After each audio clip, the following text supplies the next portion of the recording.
Selamat malam semuanya, semoga yang jomblo semakin di depan. Pada saat ini Bapak Yanto seperti biasanya akan menceritakan tentang perjalanan Babang Tamfan Xiaoyan. Saat ini kita akan kembali diperlihatkan dengan kelompok Xiaoyan yang pada saat ini mengelilingi Blood Demon Nightmare, dan pada akhirnya kelompok Xiaoyan segera menyerang bersamaan dengan Xiaoyan yang memimpin penyerangan. Melihat Xiaoyan yang pada saat ini memimpin untuk menyerang, telapak tangan berdarah segera dilesatkan ke arah Xiaoyan, lalu Xiaoyan dengan segenap kekuatannya menerapkan kecepatannya hingga ke tahap yang ekstrim dan menghindari serangan tersebut. Blood Demon Nightmare pada saat ini sedikit terkejut dan menyadari bahwa serangan Xiaoyan ini adalah serangan palsu. Lalu di tengah-tengah Blood Demon Nightmare yang tertegun, bayangan samar segera bertiup ke sisinya seperti embusan angin yang kuat. Bersamaan dengan itu bayangan pedang biru muda segera menembus leher dari Blood Demon Nightmare, dan alasan mengapa Xiaoyan merencanakan serangan diam-diam ke leher dari Blood Demon Nightmare ini adalah karena Blood Demon Nightmare tidak memadatkan armor simbol ketika lolos dari penyempurnaan Xiaoyan sebelumnya. Selain itu, mengapa Feng Feng yang pada saat ini menyerang dan bukan Ziying adalah karena pedang patah Feng Feng adalah senjata ajaib. Lalu pada akhirnya di tengah-tengah lesatan pedang Feng Feng ini, Blood Demon Nightmare hanya bisa melesatkan telapak tangannya untuk memblokir serangan tersebut. Sementara itu Feng Feng tidak punya pilihan lain selain menusuk telapak tangan Blood Demon Nightmare dengan bilah pedangnya dan mundur. Setelah serangan ini, telapak dari Blood Demon Nightmare segera menyemburkan kabut darah. Kemudian raungan yang dipenuhi dengan marah pada saat ini segera terdengar di telinga semua orang.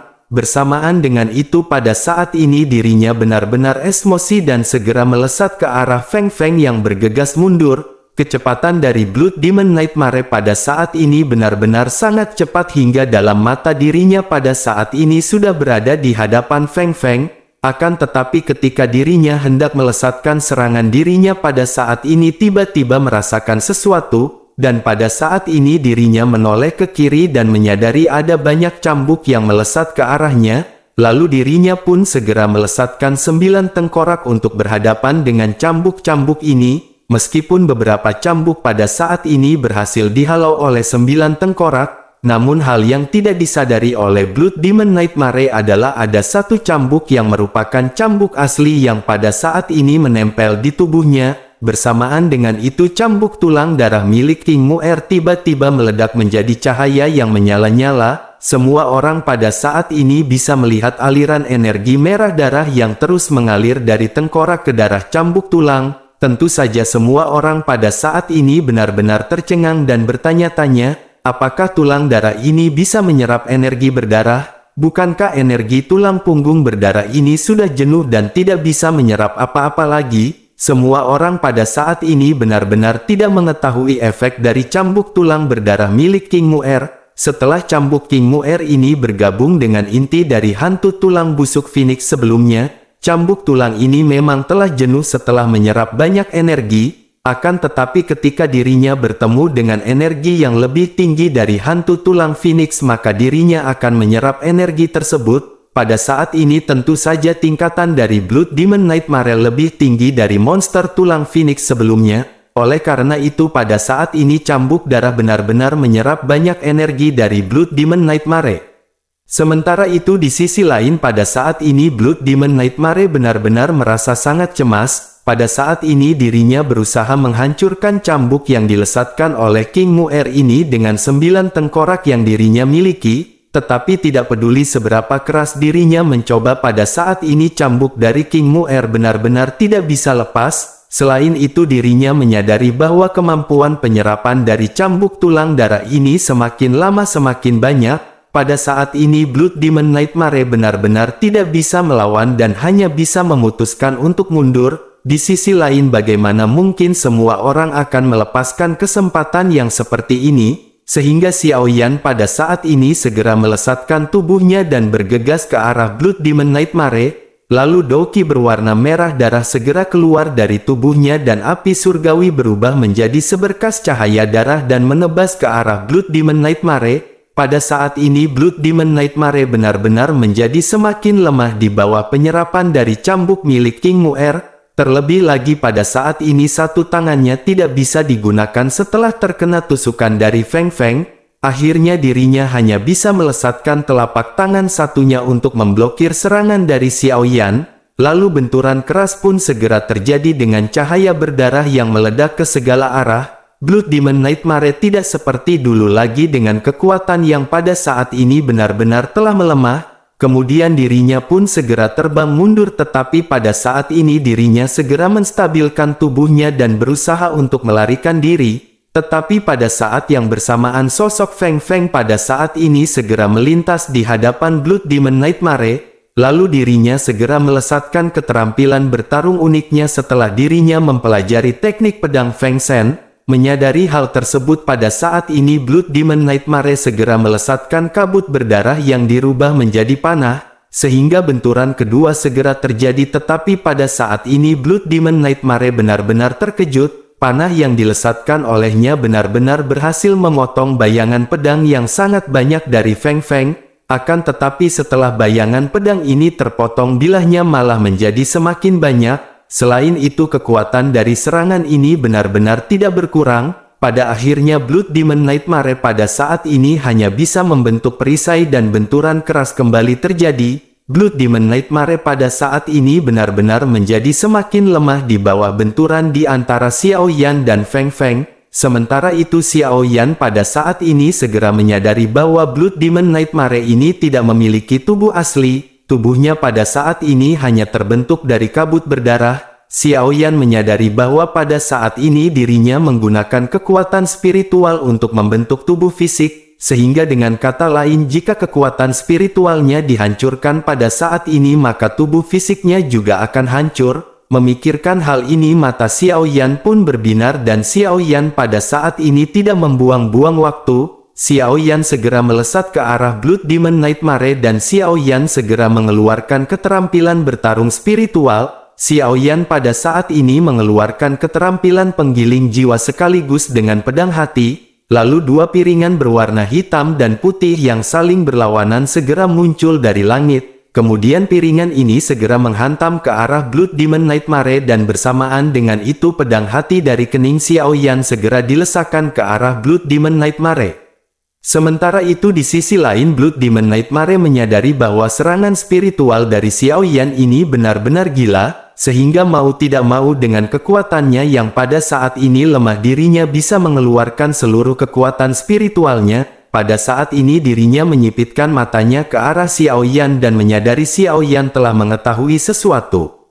Pada akhirnya kekuatan spiritualnya pun segera memblokir serangan penggiling jiwa yang dilesakkan oleh Xiao Yan. Meskipun berhasil dihadapi tetapi pada saat ini kekuatan spiritual dari Blood Demon Nightmare telah jauh berkurang. Bersamaan dengan itu Blood Demon Nightmare pada saat ini seketika terdiam tegang dan dirinya baru menyadari sesuatu. Dirinya benar-benar tidak memperhatikan serangan pedang hati dari Xiao Yan. Dan pada saat ini lautan kesadaran spiritualnya benar-benar dijajah oleh serangan spiritual dari Xiao Yan. Bersamaan dengan itu tubuh fisik dari Blood Demon Nightmare pada saat ini menjadi semakin transparan.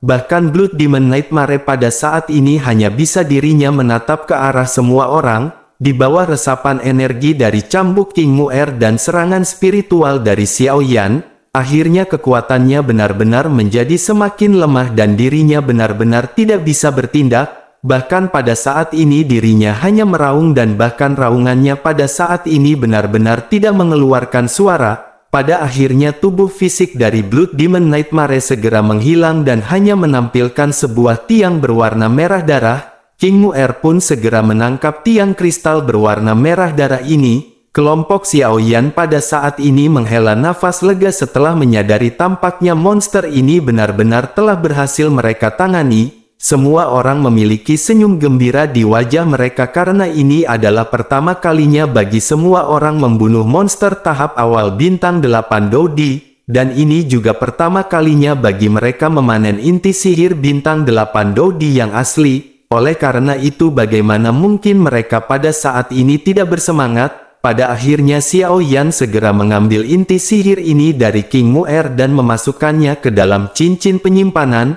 Setelah itu Xiao Yan melihat ke arah cambuk tulang di tangan King Mu'er dan bergumam, semua ini berkat cambuk King Mu'er. Semua orang seketika mengangguk menyadari apa yang dikatakan oleh Xiao Yan ini memang benar. Semua orang pada akhirnya menatap ke arah King Mu'er dengan penuh keheranan di mata masing-masing. Mereka pada saat ini menatap ke arah cambuk King Mu'er yang terlihat semakin mengkilap. Semua orang juga merasa bingung mengapa cambuk tulang berdarah ini memiliki perubahan seperti itu. Sementara itu King Mu'er pada saat ini merasa sedikit gugup ketika semua orang memandang ke arahnya. King Mu'er pun segera bertanya, mengapa semua orang pada saat ini menatap ke arah King Mu'er dengan cara seperti ini? Menanggapi pertanyaan tersebut, Xiao Zhan pun segera berkata hal itu dikarenakan King Mu'er adalah pemilik cambuk ini. Bagaimana jika King Mu'er pada saat ini segera mencoba untuk berkomunikasi dengan senjata psikis seperti ini? Mungkin dengan begitu maka King Mu'er akan mendapatkan informasi dari benda ini. Mendengar hal tersebut, King Mu'er pada saat ini setengah percaya dan King Mu'er segera mencoba melakukan hal tersebut. King Mu'er menenggelamkan pikirannya ke dalam cambuk tulang darah dan dengan hati-hati merasakan perubahan pada cambuk tulang darah. Setelah beberapa saat mulut merah kecil King Mu'er terbuka menjadi bentuk O. Xiao Yan tidak bisa menahan diri untuk bertanya apakah ada sebuah petunjuk. King Mu'er segera menatap ke arah semua orang yang pada saat ini penuh rasa ingin tahu. Setelah beberapa saat King Mu'er pun menarik nafas dalam-dalam dan menggelengkan kepalanya. King Mu'er berkata dengan sedikit keluhan, siapa yang bilang mereka bisa berkomunikasi dengan benda ini? Namun meskipun tidak dapat berkomunikasi dengan King Mu'er, namun King Mu'er sebelumnya bisa merasakan urgensi dari benda ini, tetapi King Mu'er pada saat ini benar-benar bingung bagaimana cara menggambarkannya. Tetapi King Mu'er memiliki perasaan yang sangat mirip dengan perasaan api dan Phoenix. King Mu'er merasa sepertinya ini adalah tulang Phoenix dari darah yang sangat murni. Mendengar sedikit penjelasan dari King Mu'er ini, semua orang benar-benar terkejut tidak percaya. Semua orang pada saat ini hanya bisa menghela nafas karena King Mu'er tampaknya telah mendapatkan harta yang sangat bagus. Pada akhirnya semua orang segera mengucapkan selamat kepada King Mu'er atas perolehan ini. King Mu'er juga merasa sangat gembira sambil menatap ke arah cambuk yang pada saat ini berada di tangannya. Pada akhirnya setelah pertempuran ini kelompok Xiao Yan memutuskan untuk beristirahat sejenak dengan memakan sayur kangkung. Lalu setelah Doki semua orang kembali pulih ke kondisi puncaknya, akhirnya mereka pun kembali memutuskan untuk memulai perjalanan. Pada saat ini kelompok Xiao Yan telah berada di sebuah pulau tandus tanpa rerumputan. Setelah sedikit berjalan kelompok Xiao Yan kembali melihat dua batu besar yang saling berhadapan. Mereka segera menyadari bahwa sudah waktunya untuk pergi ke tujuan langkah keempat. Kemudian mereka segera berjalan menuju dua batu besar dengan perasaan yang akrab. Lalu adegan sebelumnya kembali terulang kepada mereka dan mereka benar-benar diteleportasi ke tempat lain. Tetapi ketika mereka keluar dari kegelapan dan membuka matanya, mereka benar-benar terkejut karena tempat mereka pada saat ini adalah pulau yang sebelumnya tanpa rerumputan. Semua orang pada saat ini benar-benar bingung dengan apa yang mereka alami. Mungkinkah pada saat ini pulau ini juga diteleportasi ke tempat lain? Tetapi ketika mereka melihat sekeliling pada saat ini benar-benar gelap hingga mereka tidak bisa melihat lengan sendiri. Kelompok Xiao Yan pada saat ini benar-benar sangat gelisah menghadapi semua ketidakpastian ini. Lalu di tengah-tengah situasi yang membuat semua orang frustasi, tiba-tiba sebuah suara klik yang mengejutkan semua orang terdengar. Kelompok Xiao Yan segera memandang ke arah suara klik tersebut berasal. Pada saat yang bersamaan semua orang melihat benda gelap yang tergeletak dengan tenang di dalam sebuah bongkahan batu. Dengan kewaspadaan semua orang segera melihat apakah benda ini. Tidak lama setelah itu perasaan mereka digantikan dengan keterkejutan setelah melihat ular sanca raksasa dengan tubuh merah tua. Lalu ada sepasang sayap ungu di punggung piton raksasa yang ditutupi oleh pola. Semua orang seketika menegang, sementara itu Xiao Yan segera meminta semua orang untuk jangan gugup karena ini hanyalah seonggok mayat. Meskipun kekuatan spiritual Xiao Yan telah tertahan, tetapi Xiao Yan masih bisa merasakan sesuatu yang tidak jauh. Hati semua orang pada akhirnya segera menjadi semakin rileks. Namun tidak lama semua orang kembali terkejut setelah mendengar banyaknya suara klik di sekitar mereka. Pada saat ini pulau yang mereka injak benar-benar gemetar dengan banyaknya bongkahan batu yang seketika retak dan mengungkapkan sesuatu. Tidak lama setelah itu getaran pun segera terhenti dan banyak cahaya yang keluar dari lubang-lubang yang retak. Semua orang segera menyadari bahwa pada saat ini ada banyak mayat di sekitar mereka. Namun tidak lama suara benturan besar kembali terdengar membuat semua orang semakin waspada. Kelompok Xiao Yan pun melihat ke arah sumber suara tersebut dan melihat adanya cahaya yang melonjak ke langit. Kemudian mereka memutuskan untuk mendekat tanpa mengendurkan kewaspadaan. Setelah sampai di lubang semua orang melihat ke dasar yang terlihat seperti magma yang membeku. Pada akhirnya Xiao Yan dan yang lainnya memutuskan untuk segera turun dan mencari tahu apa yang ada di dalam. Setelah sampai di bawah, kelompok Xiao Yan benar-benar tercengang melihat magma yang benar-benar membeku. Akan tetapi pada saat ini yang membuat Xiao Yan dan kelompoknya menjadi semakin tercengang adalah bangunan yang berada di hadapan mereka. Karena bangunan ini tampak terlihat seperti istana tetapi ukurannya tidak sebesar istana. Lalu kelompok Xiao Yan tanpa sadar merasa sangat gembira. Mereka pada saat ini menyadari tampaknya ini adalah reruntuhan kuno Xiao Yao. Kemudian Xiao Zhan dengan bersemangat segera berlari dan membuka pintu gerbang istana. Xiao Yan pada saat ini tidak menghentikan pergerakan dari Xiao Zhan karena Xiao In telah merasakan tidak adanya bahaya. Akhirnya kelompok Xiao Yan pada saat ini segera memasuki istana dengan aula yang tidak terlalu besar. Pada saat ini mata semua orang melihat ke arah karakter yang bertuliskan Rumah Harta Karun Xiao Yao. Tulisan karakter ini terletak di atas istana hitam yang berada di ujung alun-alun. Semua orang dengan sangat gembira segera berjalan menuju ke arah istana hitam di hadapan mereka.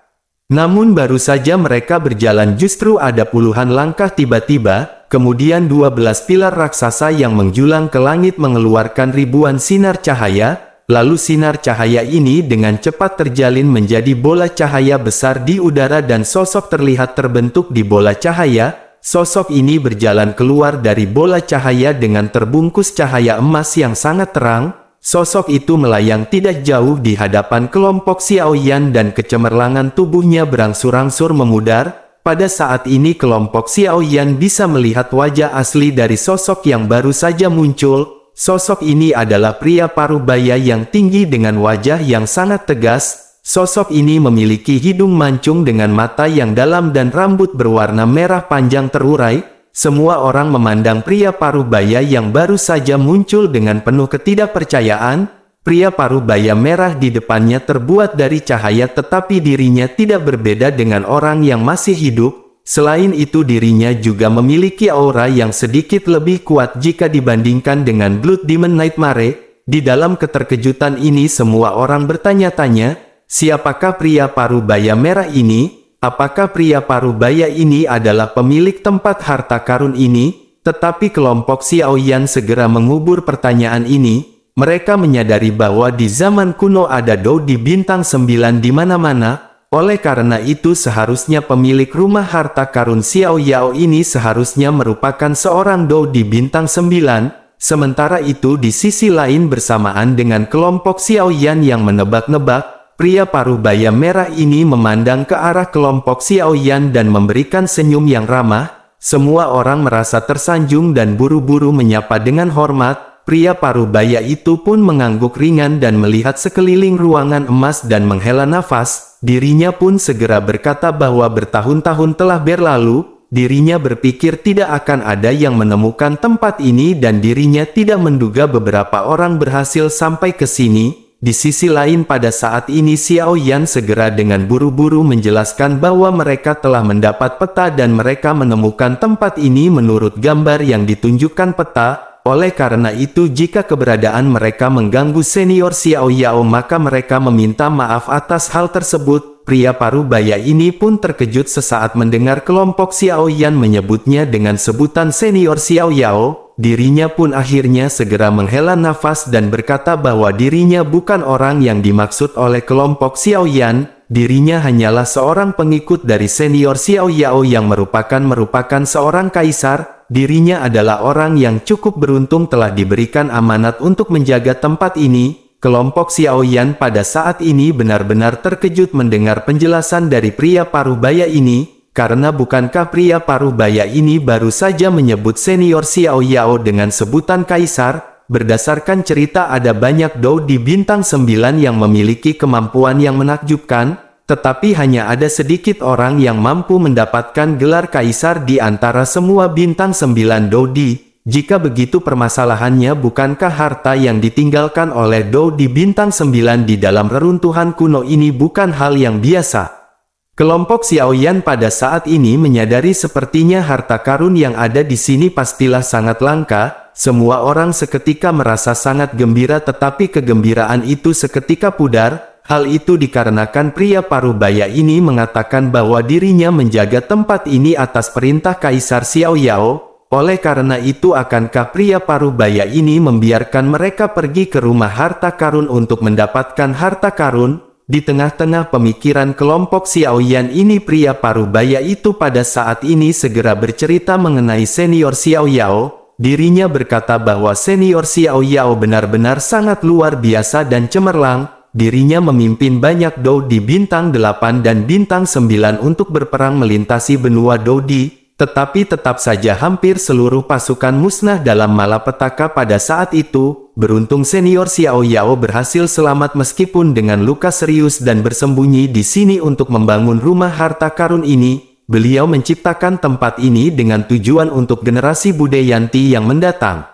Mendengar penjelasan ini semua orang pun menghilangkan kegelisahan yang ada di hati mereka. Dengan rumah harta karun ini yang diperuntukkan bagi generasi mendatang, bukankah itu berarti ada kesempatan bagi mereka untuk mendapatkan harta karun ini? Sementara itu di sisi lain pria parubaya segera lanjut mulai berbicara. Dirinya berkata bahwa mereka telah membuktikan kekuatan mereka dengan berada di tempat ini. Selain itu mengingat usia dari mereka hal ini benar-benar sangatlah bagus. Mendengar hal itu semua orang benar-benar terkejut. Mereka bertanya-tanya bagaimana cara dou di kuno ini mengetahui usia mereka. Pada akhirnya Xiao Yan segera bertanya bagaimana senior bisa mengetahui usia mereka. Mendengar hal itu pria parubaya pun tersenyum dan mulai menjawab pertanyaan Xiao Yan. Dirinya berkata bahwa dirinya telah belajar teknik kecil ketika dirinya mengikuti senior Xiao Yao. Oleh karena itu secara kasar dirinya bisa menilai berapa usia seseorang telah berkultivasi. Saat berbicara pada titik ini mata pria parubaya itu pun tertuju kepada Xiao Yan. Dirinya pun segera menunjuk dan memuji ke arah Xiao Yan. Terutama bocah ini yang hanya butuh beberapa ribu tahun latihan untuk mencapai tahap awal bintang 7 dan itu adalah bakat yang luar biasa. Xiao Yan pada saat ini hanya bisa terdiam tersipu malu setelah dipuji oleh orang yang benar-benar sangat kuat. Sementara itu Xiao Zhan pada saat ini benar-benar tidak bisa menahan kegembiraannya. Xiao Zhan pada akhirnya bertanya dengan ragu apakah mereka bisa memasuki rumah harta karun setelah mereka tiba di sini. Menanggapi pertanyaan ini pria parubaya itu pun tersenyum dan menggelengkan kepalanya. Dirinya lanjut menjelaskan bahwa mereka harus lulus ujian dari pria parubaya terlebih dahulu. Mendengar hal tersebut Xiao Yan pun segera bertanya dengan mendesak ujian apakah itu. Pria parubaya itu pun berbicara dengan singkat bahwa mereka harus berhadapan dengan dirinya. Mendengar hal itu semua orang pada saat ini hanya bisa terdiam. Meskipun mereka memiliki rekor telah mengalahkan monster tahap akhir bintang 7 bahkan hingga ke tahap awal bintang 8 Dodi, tampaknya untuk berhadapan dengan penjaga dari rumah harta karun Xiao Yao ini adalah hal yang sulit. Dengan diperintahkan menjaga tempat oleh Dodi bintang 9 bukankah itu berarti orang ini memiliki kekuatan luar biasa? Tetapi pada saat ini mereka benar-benar telah mencapai titik yang mereka inginkan. Oleh karena itu bagaimana mungkin mereka pada saat ini memutuskan mundur? Akhirnya Xiao Yan pun segera menangkupkan tinjunya dan mulai berbicara kepada pria parubaya. Xiao Yan berkata karena itu permasalahannya maka yang terbaik pada saat ini mereka harus mematuhi perintah dan mulai bertarung. Pria parubaya itu pun segera melihat penampilan Xiao Yan di matanya dan penilaiannya terhadap Xiao Yan sedikit lebih tinggi. Setelah itu cahaya lembut segera keluar dari tubuhnya dan menyelimuti tubuh dari pria Parubaya. Setelah itu pria Parubaya pun menggenggam tangannya dan bersamaan dengan itu sebuah pedang batu giok seterang bulan segera muncul. Pedang batu giok ini memiliki panjang sekitar 1,5 meter dan lebar seukuran 4 jari. Sementara itu di sisi lain Feng Feng pada saat ini segera menebas ke depan dengan pedang patah miliknya. Dua bilah angin segera melengkung dengan tajam terbang ke arah pria Parubaya. Pria Parubaya itu pun tampak acuh tak acuh dan dirinya hanya melesatkan pedangnya ke arah serangan dari Feng Feng, tanpa gerakan yang mewah. Namun lesatan pedang dari pria Parubaya ini berhasil menghancurkan kedua bilah yang dilesatkan Feng Feng. Sementara itu Feng Feng pada saat ini kembali melesatkan serangan dengan lusinan pedang kecil yang dilesatkan. Bersamaan dengan serangan ini alun-alun pun segera diisi dengan aliran udara yang sangat kacau. Pedang angin Feng Feng ini pun segera terjatuh dari langit seperti hujan pedang dan menebas ke arah pria Parubaya. Di sisi lain pria Parubaya pun segera melihat pemandangan ini dengan takjub. Pada akhirnya dirinya menyadari bagaimana tim beranggotakan 7 orang ini bisa menerobos ke sini. Dirinya pun sedikit bersemangat dan segera melesatkan cahaya keemasan ke arah serangan Feng Feng. Perisai keemasan seketika terbentuk dan benturan segera terjadi dengan banyaknya pedang yang dilesakkan oleh Feng Feng. Bersamaan dengan serangan ini yang menghantam perisai, sosok Long Yi juga segera menyerang pria Parubaya di hadapannya.